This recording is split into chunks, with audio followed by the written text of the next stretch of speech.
Day 4 in Japan காலையில ஒசாகால இருந்து கியோட்டோக்கு bullet train எடுத்துட்டு 15 மினிட்ஸ்லேயே ரீச் ஆயிட்டோம். ஸ்டேஷன்லேயே சாப்பிட்டுட்டு அப்படியே எங்க ஹோட்டல்ல செக் இன் பண்ணிட்டு ஃப்ரெஷ்னப் ஆகி வெளியில வந்தாச்சு. எங்க போயிட்டு இருக்கோம்னு பார்த்தீங்கன்னா கிமோனோ ரெண்ட் பண்றதுக்காக தான் போயிட்டு இருக்கோம். நாங்க வந்திருக்க இடம் எசாகா ஷ்ரைன் கிட்ட ஒரு ரெண்டல் கடை தான். ஏகப்பட்ட வெரைட்டி கிமோனோஸ் வச்சிருந்தாங்க. பாப்பா அவளோட ஃபேவரட்டை சூஸ் பண்ணிட்டு ரொம்ப எக்ஸைட்டடா இருந்தா ட்ரை பண்றதுக்கு.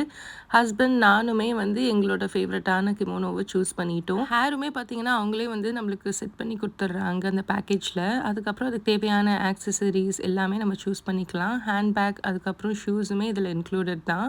ஸோ பக்கத்தில் இருக்க கோவிலுக்கு தான் போயிட்டோம். அங்கே போயிட்டு கொஞ்சம் நேரம் சுற்றி பார்த்துட்டு ஃபோட்டோஸ்லாம் அப்படியே எடுத்துகிட்டு இருந்தோம். ரொம்ப நேரம் இந்த கிமோனோ நம்மளால் போட முடியல. ஸோ கொஞ்சம் நேரம் போட்டுட்டு அதுக்கப்புறம் ரிட்டர்ன் கொடுத்தாச்சு. அதுக்கப்புறம் பக்கத்தில் இருக்க ஒரு ஃபிஷ் மார்க்கெட்டுக்கு தான் போயிருந்தோம். அங்கே ஏகப்பட்ட வெரைட்டி சீ ஃபுட் வச்சுருந்தாங்க. நாங்கள் பெரிய பெரிய ப்ரான்ஸு, கிராபு, அதுக்கப்புறமா ஆக்டோபஸ், அப்புறம் டீப் ஃப்ரை பண்ண ப்ரான்ஸ் வித் மாச்சா சால்ட் இதெல்லாம் ட்ரை பண்ணியிருந்தோம். சாப்பிட்டுட்டு ஹோட்டலுக்கு வந்தாச்சு. டாட்டா பாய்.